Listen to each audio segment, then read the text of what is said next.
Question number 37 यहां पे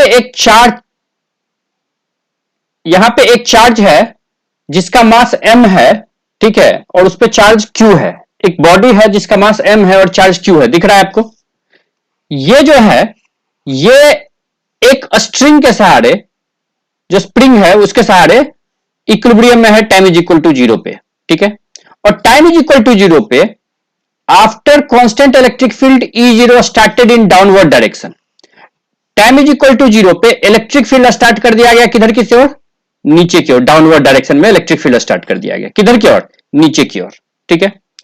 तो बताना है आपको नाउ से चार्ज विल ऑसिलेट और नॉट, ये चार्ज ऑसिलेट करेगा कि नहीं, ये जो m मास का जो q चार्ज है ये ऑसिलेट करेगा कि नहीं करेगा। इफ ऑसिलेट्स, अगर ऑसिलेट करता है, अगर आपका आंसर है हाँ ऑसिलेट करेगा, तो find the time period of oscillation. आपको ऑसिलेशन का टाइम पीरियड बताना है और ऑसिलेशन का एम्पलीट्यूड बताना है। ये आपका क्वेश्चन है। क्वेश्चन को फिर से समझते हैं। एक q चार्ज जिसका मास m है एक स्प्रिंग के सहारे सस्पेंडेड है, ठीक है। ये इक्विलिब्रियम में है टाइम इज इक्वल टू 0 पे, और टाइम इज इक्वल टू 0 पे ही E0 electric field downward start कर दिया गया, ठीक है, नीचे की तरफ। बताना है ये चार्ज ऑसिलेट करेगा कि नहीं। अगर ऑसिलेट करता है तो टाइम पीरियड ऑफ ऑसिलेशन क्या होगा और उस ऑसिलेशन का एम्पलीट्यूड कितना होगा, ये आपको बताना है, ठीक है। तो ये ऑसिलेट करेगा कि नहीं करेगा, कोई बताएगा क्या, ये ऑसिलेट करेगा कि नहीं करेगा। अभी ये इक्विलिब्रियम पे है, इस पोजीशन पे ये क्या चीज पे है, इक्विलिब्रियम पे है, इस पोजीशन पे ये इक्विलिब्रियम में है। जब नीचे की ओर इलेक्ट्रिक फील्ड लगेगा तो ये चार्ज किधर की ओर जाएगा, ये चार्ज किधर की ओर जाएगा, नीचे की ओर जाएगा, इस पोजीशन में मान लो चला जाएगा, और इस पोजीशन पे जाके इक्विलिब्रियम में। अभी चार्ज इक्विलिब्रियम में, टाइम इज इक्वल टू 0 पे चार्ज इक्विलिब्रियम में था, इस पोजीशन पे, ये पहले पोजीशन पे चार्ज इक्विलिब्रियम में था। लेकिन जैसे ही इलेक्ट्रिक फील्ड स्टार्ट हो जाएगा इक्विलिब्रियम पोजीशन कहां शिफ्ट कर जाएगा, नीचे की ओर। इक्विलिब्रियम पोजीशन कहां शिफ्ट करेगा, नीचे की ओर शिफ्ट करेगा। तो नीचे की ओर शिफ्ट करेगा, क्या ये चार्ज यहां तक जाके रुक जाएगा या और नीचे जाएगा, और नीचे जाएगा, और फिर ये ऑसिलेट करना शुरू कर देगा। फिर यहां पे ये ऑसिलेट करना शुरू कर देगा, यहां पे ये ऑसिलेट करना शुरू कर देगा, ठीक है, यहां पे ये ऑसिलेट करना शुरू कर देगा। ओके, ये ऑसिलेट करेगा ऊपर नीचे, ठीक है, बात समझ में आ गई। तो ये ऑसिलेट करेगा, ये ऑसिलेट करेगा, क्योंकि जैसे ही चार्ज पार्टिकल नीचे आएगा, जैसे ही इस पे नीचे की ओर, ये चार्ज पार्टिकल पे नीचे की ओर फोर्स लगेगा कि नहीं लगेगा, पहले बताओ। नीचे की ओर कौन कौन फोर्स लगेगा, मैं तुमसे पूछना चाहता हूं। नीचे की ओर कौन कौन फोर्स लगेगा, नीचे की तरफ। जब ये E0 स्टार्ट होगा तो नीचे की तरफ कौन कौन फोर्स लगेगा, एक लगेगा भैया QE0 लगेगा कि नहीं, और साथ में कौन लगेगा, mg लगेगा, mg लगेगा, लगेगा कि नहीं लगेगा बताइए, mg लगेगा नीचे की तरफ। तो ये जो पोजीशन है, ये जो चार्ज पार्टिकल है, ये चार्ज पार्टिकल नीचे की ओर शिफ्ट होगा। कहां पे शिफ्ट हो जाएगा चार्ज पार्टिकल, मान लो यहां पे आया, अब इक्विलिब्रियम पोजीशन यहां पे है, तो क्या चार्ज पार्टिकल यहां पे जाके रुक जाएगा कि और नीचे जाएगा, और नीचे जाएगा, और फिर यहां पे ये ऑसिलेट करना शुरू कर देगा, यहां पे ये ऑसिलेट करना शुरू कर देगा ऊपर नीचे। तो यही ऑसिलेशन का टाइम पीरियड तुम्हें निकालना है। Yes it will oscillate. तो तुम्हारे पास पहला आंसर हो गया, yes oscillation will take place, oscillation will take place. पहला काम तो है ऑसिलेशन तुम्हारा होगा, ऑसिलेशन तुम्हारा होगा, ठीक है। अगर ऑसिलेशन होगा तो ऑसिलेशन का टाइम पीरियड निकालना है। अच्छा ये कौन सा सिस्टम है, ये कौन सा सिस्टम है, एक बात बताओ तो, कौन सा सिस्टम है, स्प्रिंग ब्लॉक सिस्टम है क्या ये, स्प्रिंग ब्लॉक सिस्टम है ये, आइडेंटिफाई करो सिस्टम को, ये एक स्प्रिंग ब्लॉक सिस्टम है कि नहीं है। अच्छा, और ये जो फोर्स है QE0 प्लस mg, ये एक अच्छा एग्जांपल है कांस्टेंट फोर्स का, क्योंकि E0 तो कांस्टेंट है, तो ये कांस्टेंट फोर्स का अच्छा एग्जांपल है। और आपने क्या पढ़ा है, कांस्टेंट, अगर कहीं पे स्प्रिंग ब्लॉक सिस्टम है तो स्प्रिंग ब्लॉक सिस्टम का टाइम पीरियड कांस्टेंट फोर्स पे डिपेंड नहीं करता है। आपने क्या पढ़ा है, एक नोट आप लिख सकते हैं, आप यहां पे एक नोट लिख सकते हैं, नोट ये है कि इन स्प्रिंग ब्लॉक सिस्टम, कौन सा सिस्टम में, इन spring block system the time period does not depend on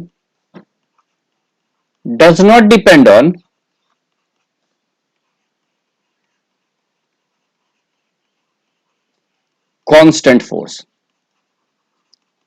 force पे टाइम पीरियड डिपेंड नहीं करता। ये एक नोट है, ठीक है, इस नोट को एकदम ध्यान में रखिए। कांस्टेंट फोर्स पे टाइम पीरियड डिपेंड नहीं करता। किस पे? स्प्रिंग ब्लॉक सिस्टम पे। तो टाइम पीरियड क्या होता है स्प्रिंग ब्लॉक सिस्टम का? T is equal to 2 pi root over m by k। तो इसका भी टाइम पीरियड यही होगा, इसका भी टाइम पीरियड यही होगा। This will be the answer. तो क्योंकि टाइम पीरियड तो कांस्टेंट फोर्स पे डिपेंड नहीं करता है, पहले भी टाइम पीरियड क्या था? T is equal to 2 pi m by k। अभी भी टाइम पीरियड, क्योंकि कांस्टेंट फोर्स ही तो बढ़ रहा है ना, कांस्टेंट फोर्स पे तो टाइम पीरियड डिपेंड ही नहीं करता है। ये बात आ गई समझ में? अब बात करते हैं एम्पलीट्यूड की, ठीक है। अच्छा, अभी सबसे पहले इक्विलिब्रियम पोजीशन कौन है? ये वाला इक्विलिब्रियम पोजीशन है, ये वाला है, देखिए ये वाला इक्विलिब्रियम पोजीशन है ना सबसे पहले। तो ये जो अगर इक्विलिब्रियम पोजीशन है, यहां पे बॉडी कहां से आया होगा? यहां पे बॉडी कहां से आया होगा बताइए? बॉडी शुरू में यहां पे रहा होगा और जैसे ही ये mg लगा होगा बॉडी नीचे आ गया होगा। तो बॉडी में कितना डिस्प्लेसमेंट हुआ होगा? अच्छा, इसके इक्विलिब्रियम में होने के लिए अगर इलेक्ट्रिक फील्ड जब नहीं है तो यहां पे इस पे FBD इसका यहां पे मैं बनाता हूं। नीचे की ओर कितना फोर्स लग रहा होगा बेटा? नीचे की ओर mg, और ऊपर की ओर मान लिया डिस्टेंस x1 है तो kx1 लग रहा होगा ना, kx1 लग रहा होगा, x1 डिस्टेंस है। तो x1 का वैल्यू क्या हो गया? x1 is equal to what? mg by k। अरे x1 का वैल्यू होगा mg बाय k। x1 कहां से कहां तक का डिस्टेंस है? दिस डिस्टेंस इज x1, ठीक है। तब तो इक्विलिब्रियम में। अब इक्विलिब्रियम पोजीशन शिफ्ट करके यहां पे चला गया है, अब इक्विलिब्रियम पोजीशन शिफ्ट करके कहां पे चला गया है? यहां पे चला गया है, ठीक है। और ये डिस्टेंस जो है ये डिस्टेंस है x2, ठीक है, नेचुरल लेंथ से ये डिस्टेंस है x2। अब यहां पे नीचे की ओर कितना? अब यहां पे अगर बॉडी मान लीजिए यहां नीचे पे है, यहां पे है बॉडी, यहां पे है, ठीक है, यहीं पे बना देता हूं, यहीं पे। इस पर नीचे की ओर कितना फोर्स लग रहा होगा बताइए? इस पे नीचे की ओर कितना फोर्स लग रहा है? इस बॉडी पे नीचे की ओर कितना फोर्स लग रहा है? इस बॉडी पे नीचे की ओर कितना फोर्स लग रहा है? QE naught plus mg। और ऊपर की ओर कितना लग रहा है? kx2। तो x2 का वैल्यू क्या निकल के आ गया? x2 का वैल्यू क्या निकल के आ गया? QE naught plus mg by k। यही आ गया ना? This is the value of x2। ये x2 का वैल्यू निकल के आ गया। अच्छा, एक बात बताइए, बॉडी स्टार्ट कहां से किया था? बॉडी स्टार्ट कहां से किया था? यहां से किया था, इस पोजीशन से। तो यहां पे वेलोसिटी 0 थी। तो जीरो वेलोसिटी कहां पे होती है? जीरो वेलोसिटी कहां पे होती है? एक्सट्रीम पोजीशन पे। अरे जीरो वेलोसिटी कहां पे होती है? एक्सट्रीम पोजीशन पे। और इस पोजीशन पे आके ये कौन सा पोजीशन हो गया? ये मीन पोजीशन हो गया। फिर से इक्विलिब्रियम में है तो यहां पे मीन पोजीशन हो गया कि नहीं हो गया? तो जो एम्पलीट्यूड होता है, एम्पलीट्यूड क्या होता है? Amplitude is the difference between mean position and extreme position. यही होता है ना एम्पलीट्यूड का डिफिनेशन।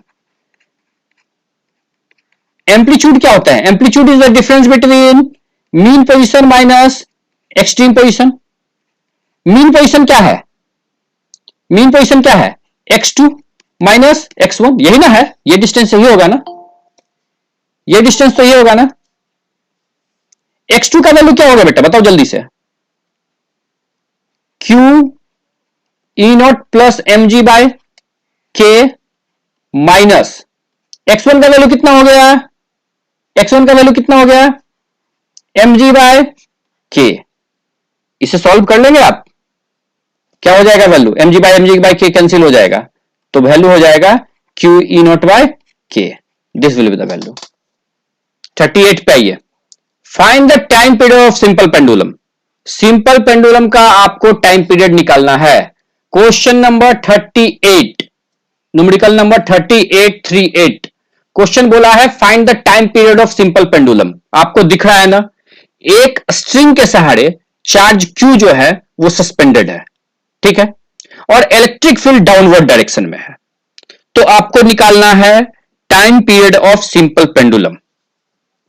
अच्छा, time period of simple pendulum का फॉर्मूला क्या पढ़ा है आपने?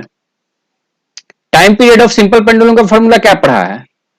T is equal to 2 pi root over L by g. This is the time period of simple pendulum. यह है टाइम पीरियड सिंपल पेंडुलम का, ठीक है।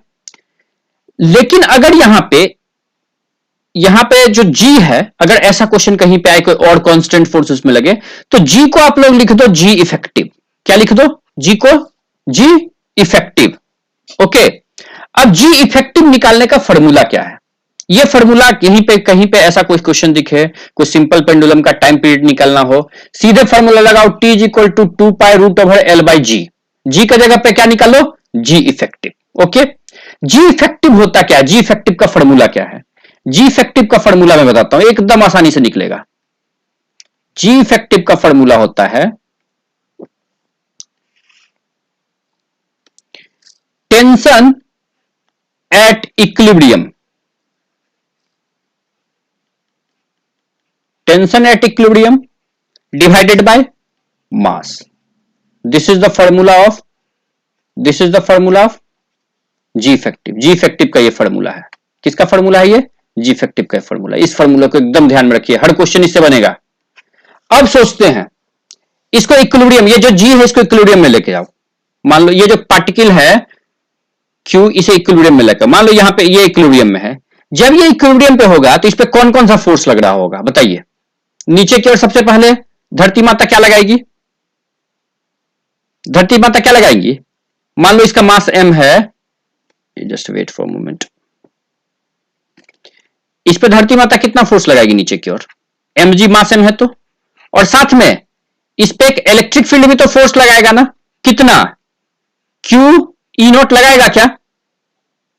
और q ई नोट लगाएगा, और टेंशन किधर की ओर होगा? टेंशन किधर की ओर होगा? ऊपर में। टेंशन ऊपर में होगा। तो टेंशन का वैल्यू तुम, अगर ये इक्विलिब्रियम में है, अगर ये क्या चीज में है? इक्विलिब्रियम में है,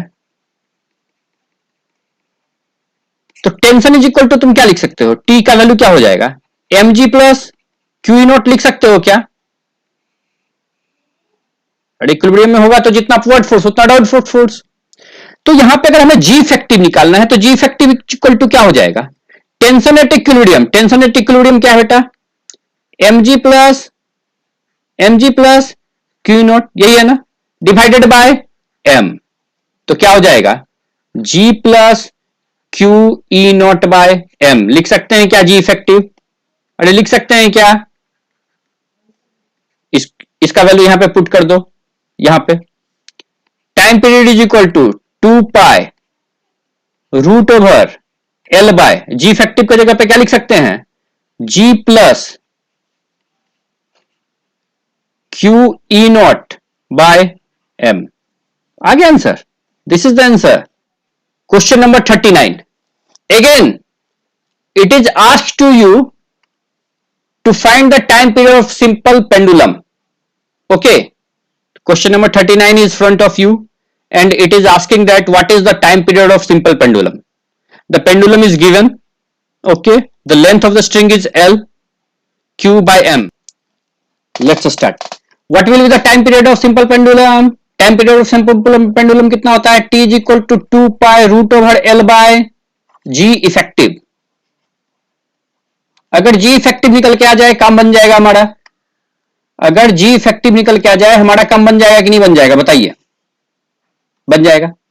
चलिए, तो इसके लिए इस क्वेश्चन को हम सबसे पहले एक काम कर लेते हैं, थोड़ा आसान, थोड़ा इस क्वेश्चन को फिर से यहां पे ड्रॉ करते हैं। देखिए, इस क्वेश्चन को हम यहां पे ड्रॉ करते हैं।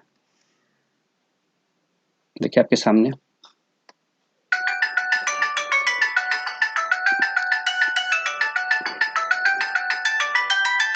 someone is calling, just wait.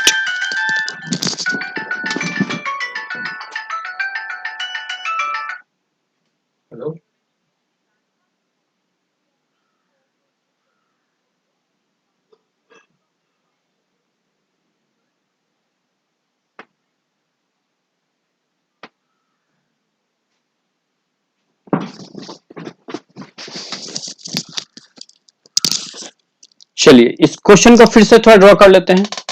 यहां पे Q और M है, यही ना। इस पे कौन कौन सा फोर्स लग रहा है सबसे पहले देखते हैं। थोड़ा सा Q और M है, इस पे कौन कौन सा फोर्स लग रहा है ये देखते हैं। ठीक है, ये देखते हैं। इस पे सबसे पहले इसका मास M है, इसका मास M है, तो सबसे पहले इस पे फोर्स नीचे की ओर कौन लगा रही होगी? धरती माता। धरती माता नीचे कितना फोर्स लगेगा? mg। mg और E0 किधर की ओर है? राइटवर्ड है, तो जो फोर्स इस पे लगेगा वो किधर की ओर लगेगा? राइटवर्ड ही लगेगा। राइटवर्ड कितना फोर्स लगेगा? राइटवर्ड कितना फोर्स लगेगा? Q E note. Charge Q है तो Q ई नोट भी तो फोर्स लगेगा ना, चार्ज Q है तो Q ई नोट फोर्स लगा। ये एंगल कुछ भी है, इसको इक्विलिब्रियम में। टेंशन किधर की ओर? इधर की ओर। तो टेंशन को अगर तुम्हें इक्विलिब्रियम में लेके आना है तो इन दोनों का रिजल्टेंट लेना होगा। Q ई नोट और mg का रिजल्टेंट दोनों कितने एंगल पे हैं? 90 डिग्री पे हैं, तो इनका रिजल्टेंट किधर की ओर होगा? इनका रिजल्टेंट इधर की ओर होगा। और वो रिजल्टेंट का वैल्यू कितना होगा? और उस रिजल्टेंट का वैल्यू कितना होगा? रूट ओवर mg का square plus Q E naught का स्क्वायर, यही होगा ना। अगर ये पार्टिकल इक्विलिब्रियम में है तो टेंशन का वैल्यू क्या हो जाएगा? T इज इक्वल टू क्या हो जाएगा? Tension is equal to root over mg square plus Q E naught का स्क्वायर हो जाएगा क्या? और जी इफेक्टिव निकालने का फॉर्मूला आपने पढ़ा है। जी इफेक्टिव निकालने का फॉर्मूला क्या है? जी इफेक्टिव कैसे निकालते हैं? टेंशन एट इक्विलिब्रियम मींस यहां पे टेंशन एट इक्विलिब्रियम क्या है? कितना है? mg का square plus Q E naught का स्क्वायर, यही है ना। Q ई नोट का स्क्वायर, ठीक है, डिवाइडेड बाय मास m। तो जी इफेक्टिव में यहां पे पुट कर सकते हैं क्या इसे? यहां पे हम पुट कर सकते हैं इस वैल्यू को। चलिए पुट करके देखते हैं थोड़ा। इस वैल्यू को यहां पे टाइम पीरियड में पुट करके देखते हैं। Just wait for a minute. यहां पे पुट कीजिए, क्या हो जाएगा? 2 pi root over L by ji effective की जगह पे क्या दे सकते हैं? बोलिए, जी इफेक्टिव की जगह पे क्या दे सकते हैं?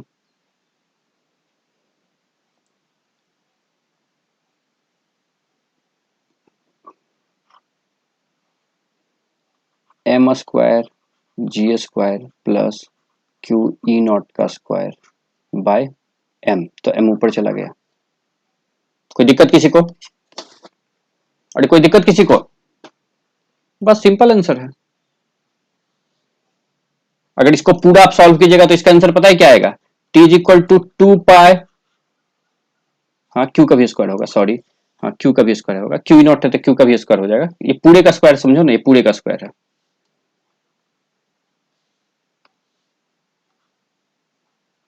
ठीक है, ये अगर इसे पूरी तरह से सॉल्व करोगे तो लास्ट आंसर जो आएगा वो आएगा L divided by root over G का square plus Q E naught by M का स्क्वायर। M को कॉमन निकाल लिए और ऊपर से कट कर दिए, तो ये आंसर आ जाएगा। किसी कोई दिक्कत है? Find U minimum so that the particle will complete the vertical circle. Question ऐसा किए हैं ना, याद कीजिए। तो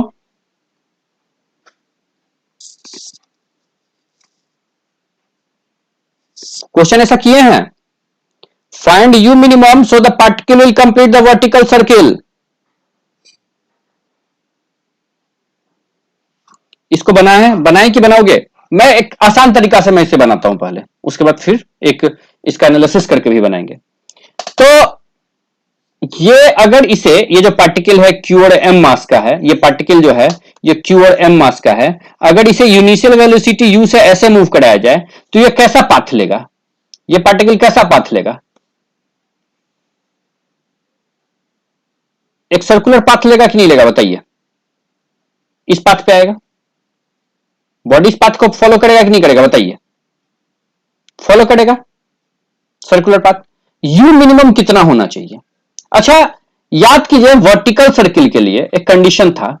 वर्टिकल सर्किल के लिए मान लो यहां पे ये इलेक्ट्रिक फील्ड नहीं होता तो वर्टिकल सर्किल के लिए यू मिनिमम कितना होता है, जल्दी बताओ, यू मिनिमम कितना होता है? √5 GR ये होता है ना, मैंने इस पे काम किया था प्लस क्लास में भी। ये होता है वर्टिकल सर्किल का कॉन्सेप्ट। तो यहां पे इलेक्ट्रिक फील्ड में कांस्टेंट फोर्स भी आ गया है, तो जी के जगह पे हम क्या लिखेंगे? जी इफेक्टिव। जी के जगह पे क्या लिखेंगे? जी इफेक्टिव। और जी इफेक्टिव निकालना आपको पता है क्या? अरे जी इफेक्टिव निकालना आपको पता है क्या? G effective is equal to क्या होता है? Tension at equilibrium divided by M. मान लो ये पोजीशन पे इक्विलिब्रियम पे है, कहीं पे भी टेंशन ऊपर की ओर, नीचे की ओर कौन कौन सा फोर्स? mg और QE नॉट होगा। तो टेंशन का वैल्यू क्या हो जाएगा? mg plus QE naught by m। तो जी इफेक्टिव कितना हो जाएगा बेटा? जी इफेक्टिव हो जाएगा g plus QE naught by m। बस यहां पे पुट कर दो, 5 की जगह पे 5, g के जगह पे g plus QE naught by m into r. आ गया आंसर। एनालिटिकल सॉल्यूशन करते हैं, ठीक है। अच्छा, ये पार्टिकल अभी यहां पे है, इस पोजीशन को तुम बोल दो A, इस पोजीशन को बोलो A। Particle vertical circuit complete करेगा तो पार्टिकल कहां पे पहुंचेगा? यहां पे पहुंचेगा। पहुंचेगा कि नहीं पहुंचेगा बताइए? इस पॉइंट पे पार्टिकल पहुंचेगा। Q मास, Q चार्ज, M मास, इस पॉइंट को बोल दो B। वर्टिकल सर्किल कंप्लीट करने के लिए कंडीशन क्या है? What are the condition to complete the vertical circle? Condition क्या है? यू मिनिमम क्या होना चाहिए? यू मिनिमम ग्रेटर देन और इक्वल टू जी होना चाहिए कि सॉरी टेंशन, सॉरी एक मिनट। वर्टिकल सर्किल कंप्लीट करने के लिए कंडीशन क्या है? Tension should be greater than और इक्वल टू 0 होना चाहिए कि नहीं होना चाहिए? Tension should be greater than zero greater than और इक्वल टू, अगर 0 हो जाए एट बी पे tension should be greater than और इक्वल टू 0 हो जाए तो ये क्या करेगा? कंप्लीट करेगा क्या? Vertical circle. ये तो पता है ना आपको, एक क्वेश्चन हमने करा था कूलम्स लॉ में, करा था, उस क्वेश्चन में भी ये काम किया था। पॉइंट बी पे एनालिसिस करो, पॉइंट बी को पकड़ो, पॉइंट बी पे एनालिसिस करते हैं हम लोग। पॉइंट बी पे कौन कौन सा फोर्स लग रहा होगा? नीचे की तरफ बेटा कितना लग रहा होगा? सबसे पहले बॉडी पे धरती माता कितने से, नीचे की ओर कितने से? mg से। और ये इलेक्ट्रिक फील्ड भी नीचे की ओर है, तो इलेक्ट्रिक फील्ड नीचे की ओर कितना फोर्स लगाएगा? QE नॉट लगाएगा, QE नॉट नीचे की ओर लगाएगा। और टेंशन कितना लगेगा? स्ट्रिंग है तो टेंशन भी तो नीचे ही लगेगा ना, तीन चीज नीचे। और ऊपर कौन सा फोर्स? सेंट्रीफ्यूगल का क्या? mv²/r, यही लगेगा ना, कैपिटल आर है, सॉरी, mv²/r। तो टेंशन को पॉइंट बी पे 0 करो, टेंशन को पॉइंट बी पे 0 करना। अच्छा 0 करेंगे, पहले सोचिए। पॉइंट बी पे अगर इक्विलिब्रियम में है तो क्या क्या कंडीशन होगा बताइए? T नीचे के कौन कौन force? T plus QE naught plus mg किसके बराबर होना चाहिए? mv²/r के बराबर होना चाहिए। होना चाहिए कि नहीं होना चाहिए? अब टेंशन को 0 करो, टेंशन का वैल्यू क्या होना चाहिए? 0। मतलब टेंशन का वैल्यू अगर 0 है तो QE नॉट प्लस mg किसके बराबर होना चाहिए? mv²/r के। इसे नोट डाउन करके लिख लो, पहले इसे नोट डाउन करके रख लो। रख लिया? रख लिया। अब वर्क एनर्जी थ्योरम लगाओ। अब क्या लगाना है हमें? वर्क एनर्जी थ्योरम लगाना है, जैसे उस क्वेश्चन में लगाए थे, वाई वर्क एनर्जी थ्योरम। ठीक है, वर्क एनर्जी थ्योरम क्या बोलता है? Total work done is equal to change in kinetic energy. होता है क्या? तो टोटल वर्क डन किसके किसके कारण हुआ है? Work done by mg plus work done by tension plus work done by electric field, ठीक है, इज इक्वल टू, यहां पे मान लो वेलोसिटी v है p पॉइंट पे, तो कितना हो जाएगा हाफ एम वी स्क्वायर, हमने v ही माना है ना यहाँ पे velocity, half M we square minus half M you square. लिख सकते हैं क्या? सबका वैल्यू पर एम जी के कारण कितना वर्क हो रहा है, फोर्स इंटू डिस्प्लेसमेंट, फोर्स कितना लग रहा है एम जी, फोर्स कितना लग रहा है एम जी, किधर की ओर नीचे की ओर, और इंटू डिस्प्लेसमेंट कितना हुआ है 2r, टेंशन के कारण वर्क डन 0, और इलेक्ट्रिक फील्ड किधर नीचे की ओर है, कितना इलेक्ट्रिक फील्ड नीचे की ओर, इलेक्ट्रिक फोर्स कितना नीचे की ओर QE, और डिस्प्लेसमेंट किधर हुआ है, डिस्प्लेसमेंट अपोजिट हुआ है 2r, ठीक है, is equal to half M we square minus half M you square. इसे अगर कैलकुलेट करते हैं तो हम लिख सकते हैं 2 को इससे मल्टीप्लाई कर दो तो ये हो जाएगा 4r, देखो r इसमें कॉमन है, 2 भी कॉमन है, मतलब 4r को हम कॉमन ले सकते हैं, माइनस भी दोनों में, तो माइनस को कॉमन ले लिए, क्या हो जाएगा mg plus QE is equal to M we square, अच्छा m we square minus m you square ऐसे लिख सकते हैं, 2 को उधर लेके गए थे, इसे नीचे सॉल्व करते हैं, और देखिए थोड़ा सा ऊपर, -4r mg plus QE is equal to M we square की, एम वी स्क्वायर की जगह पे क्या लिख सकते हैं बोलो तो, क्या लिख सकते हैं एम वी स्क्वायर की जगह पे क्या लिख सकते हैं r into QE naught plus mg लिख सकते हैं क्या, माइनस एम यू स्क्वायर लिख सकते हैं, इसे सॉल्व करें, इसे सॉल्व करें, चलिए 4r mg, 1r mg यहां से, तो कितना हो जाएगा, ये कितना हो जाएगा -5 mgr, 4r QE और r QE मतलब -5r QE is equal to M you square, minus में, अगर सब जगह माइनस है तो माइनस माइनस माइनस करके प्लस कर सकते हैं। अब इसे आगे सॉल्व करते हैं थोड़ा सा, बस थोड़ा सा,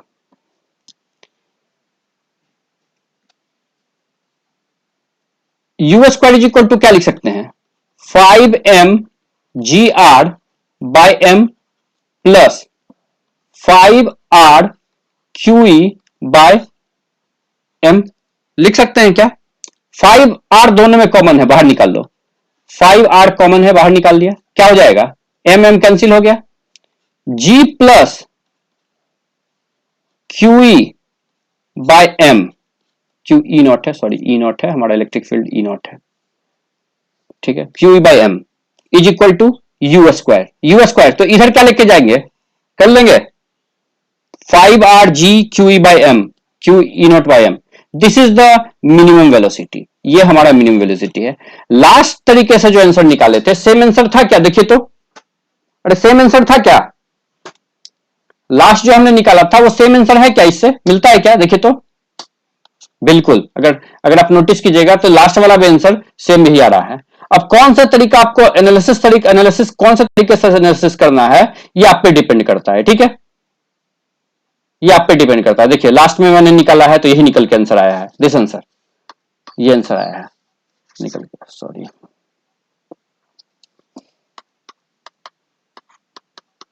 ये आंसर आया है, देखिए ये आंसर आया है √5g QE naught by m into r, यहां पे भी यही आंसर है क्या, सेम आंसर है ना।